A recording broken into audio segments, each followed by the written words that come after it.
Garret. I'm a criticalist. I practice full-time at a specialty hospital in Pennsylvania, just outside of Philadelphia, and I'm also one of the founders of VetGirl.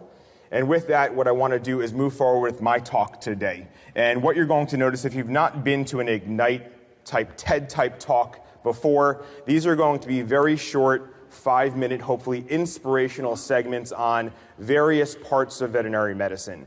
And being that I would say I'm fairly tech savvy and I love using technology in life and in practice, today I'm going to move forward with technology, and technology more than our personal life, our role of technology in veterinary medicine, as they say these days. There's always an app for that now. So with that, we'll move forward.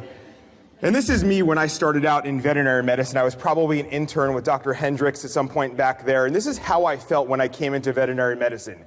Technology, ultrasound, Dopplers, Dynamaps, my fingers, my tools, the $300,000 education that it took me to get there.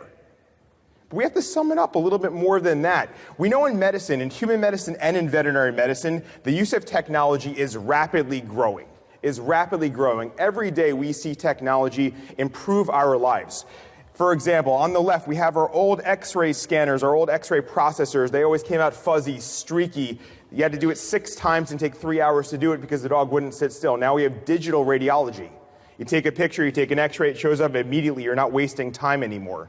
Computerized medical records are now the standard. Most people have them. Not only is it efficient, is it fast, you're not wasting space in your hospital with all these paper records, but if you have multiple hospitals, cross-promotion across those hospitals, you can see records from everywhere and anywhere. Ultrasound these days, it used to cost hundreds of thousands of dollars for those ultrasound handheld scanners. Now you can go on eBay and get an ultrasound machine for $500. I have 3 of them in my basement just in case. That's what we're doing these days. And I know 3 of you just put your hands on your phone right now, in your pockets right now, looking for your iPhone. We have to have our iPhones at all times, or else you are absolutely lost in life. So why not use all of this technology to our advantage in personal and professional life? When I was a student, I started out with the Palm Pilots, then I went to the Trio phone, and now it's the iPhone 1, 2, 3, 4. I have the 6 Plus in my pocket. It's about this big. I have a briefcase for it, but I can't live without it these days. I have to have it. So why aren't we leveraging that to our advantage? I no longer have to carry a backpack with all of my books. I have my Target guide on there. We can listen with our stethoscope. We can have all of our apps. We have medical records even on our iPhones and iPads. Why are we lugging around these books anymore? Why aren't we using technology more to our advantage?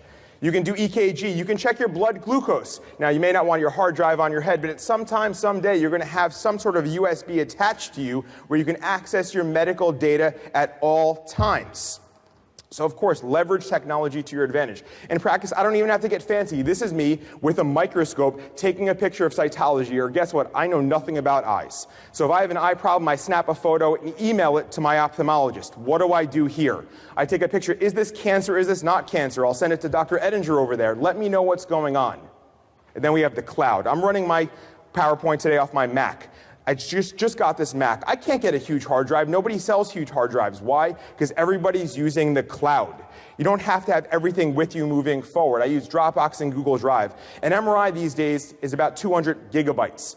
They say in about 3 or 4 years, an MRI with the technology will be a terabyte. You can't carry a terabyte with you.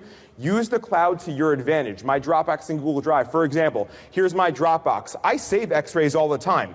I walk into a room with an owner and I say, you want to see what a normal X-ray is versus your dog's X-ray? No problem, let's take a look at it. I'm not searching for 6 hours through my shelves of paper X-rays. I use my Google Drive. The other day, I had a weird disease that I was treating that I rarely see, but guess what? Back in 2007, when I was an intern and resident at Penn, I saved my discharge so I can be efficient as a doctor. Change some names, change some dates, but I'm not spending 30 minutes writing a discharge. Online, you can get continuing education, answer questions. Technology is becoming the mainstay of care in human and veterinary medicine. Again, no longer lugging your big books, your backpacks. You have these simple iPhones, tablets, and devices. In both human and veterinary medicine, you don't even have to see the doctor anymore with some of these cases. You can Skype your doctor. They have these big Cisco systems where you can do blood pressures and EKGs and never be in front of the doctor. Or you can have rounds. Why do we have to drive to our hospital to have rounds? Why can't we Google rounds? And if you're not on social media these days, you're 10 years behind. Leverage social media. It's free. and it's an advantage to you and your practice. Get out there, get on social media, Facebook, Twitter, LinkedIn, everybody is doing it, you have to be. Who knows where we will be 5 years from now? The iPhone 32, it may be able to tell you your system. So you have your OnStar system with your car. Well, at some point, guess what? There's going to be an OnStar system for you and your pets telling you when the red light goes on, don't check your engine, get to the doctor, check your blood pressure, check your EKG. There will be an OnStar for medicine in the future. So be prepared. If you're not already on the technology train, get there. Thank you.